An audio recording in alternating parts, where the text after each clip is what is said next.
Hi guys, in this video we're going to be looking at Hold My Girl by Ezra, and it sounds like this.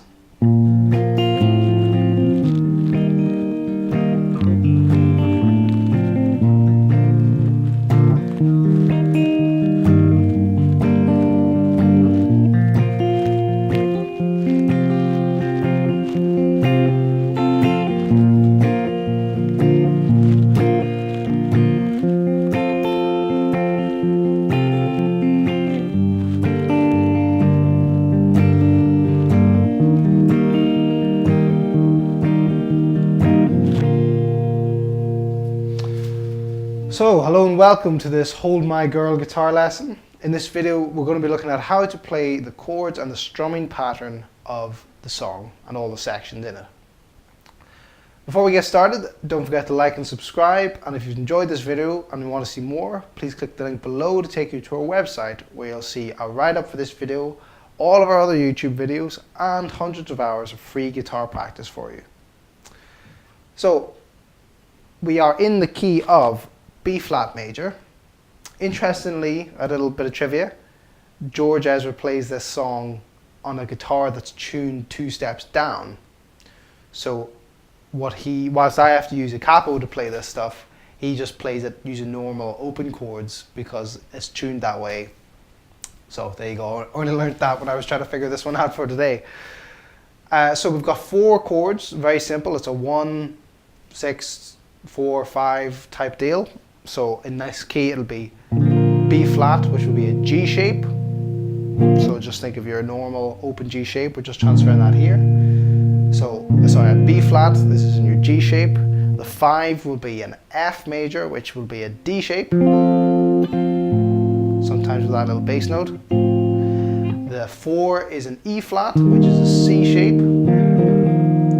And the 6 is a G minor, which is an E shape. So recap: G shape for the B major, so the B flat major, F, which is a D shape, E flat, which is a C shape, and G minor, which is an E shape.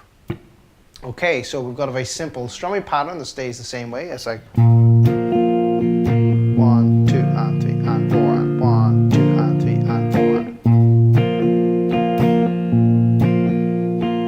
1, 2 and 3 and 4 and. Nice and simple. So that's down, down, up, up, down, up.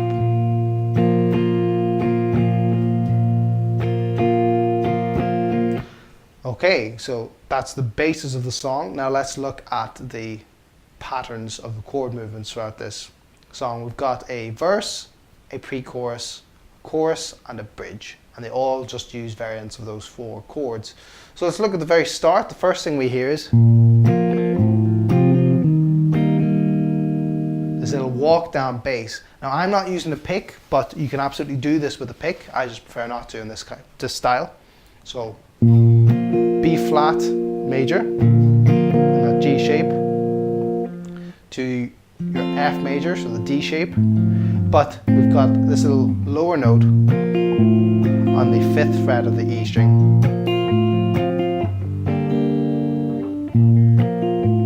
So you have to swap your fingers around. So I'm using 1st on the E string, 2nd on the G string, and 3rd on the B string. So then to your E flat, which is a C shape, which is rooted on the 6th fret.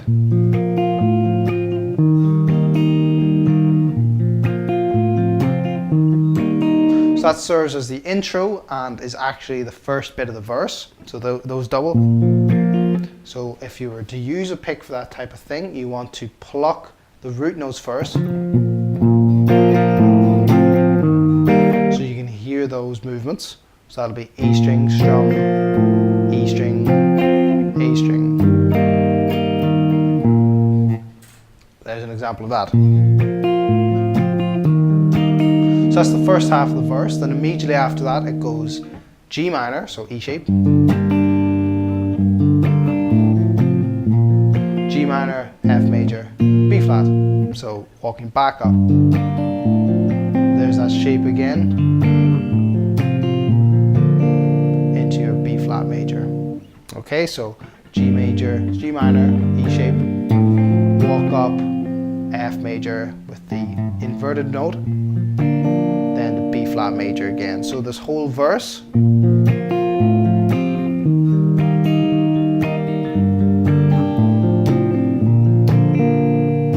So it's really nice, and if you use your fingers like me, you can break it up a little bit more. Otherwise, a really simple version would be.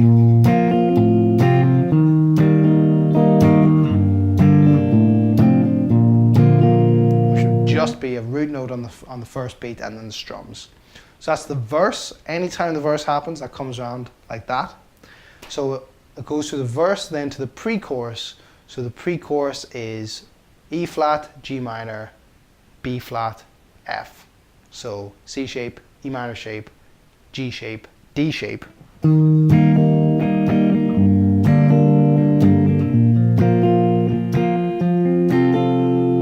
So nice and slow, C shape, E minor shape, G shape, and then an F shape, sorry, a D shape, but hold for another bar. So the F is held for twice as long there, okay? So then let's play from the verse up until this point.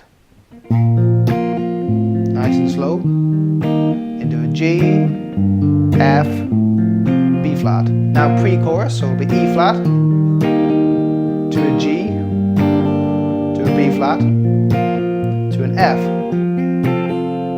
for twice as long. Okay, simple as that. We're into the chorus, which is B flat, F, G minor, E flat. So slightly different order. That's what's a little bit tricky, is remembering the exact order of these chords, even though they're all the same. So B flat for the first chord, to an F, to a G minor, to an E flat, and back round. So G shape, to a D shape, to an E minor shape, to a C shape. And then after the first chorus, it just goes back into the verse, pre-chorus, chorus again, same old routine. Following that, so the second chorus, after that we go into a bridge, which is G minor to an E flat major, so E shape to a C shape, to your E flat, exact same strumming pattern, back to a G minor, now to an F, and then just verse, or sorry, chorus. But you could do this as a breakdown. So what we mean when we say a breakdown is that the rhythm gets reduced so it feels less energetic. So rather than strumming, we could maybe do one strum,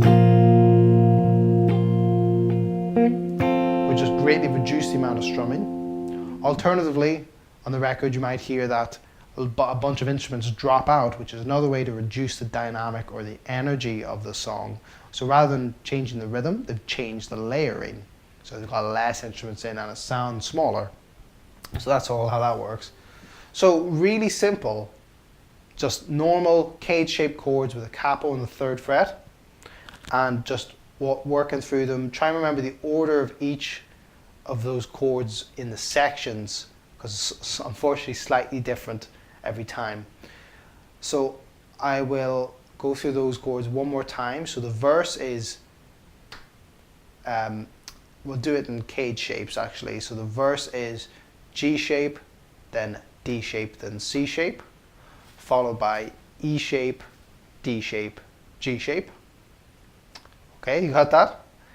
Then the pre-chorus is C shape, E shape, G shape, D shape. You got that? The chorus is G shape, D shape, E shape, C shape, and then the bridge is E shape, C shape, back to the E shape, then to a D shape. Okay, I'm sure that is no clearer. This is where the number system comes in. 1, 5, 6, 4. it talks about the chord movements within the key of B flat. So all the chords we're playing exist within the key, and we number each of them based on how far away they are from B flat, which is the 1. So that's where it's a little bit easier to say. It was a 1, 5, 6, 4. It's a 1, 4, 5, 6 kind of thing. That's where it gets a little bit easier rather than saying B flat, G sharp, all that stuff. So there's an idea. If you want to hear more about this, I'd be really interested to hear what your thoughts are. Please do leave a comment about hearing about that number system, where it comes from, how to make sense of it. If you do want to see a video of that, that'd be really great. So please leave a comment if that interests you. Otherwise, good luck with the practice. That's been it for me, and I'll catch you next time.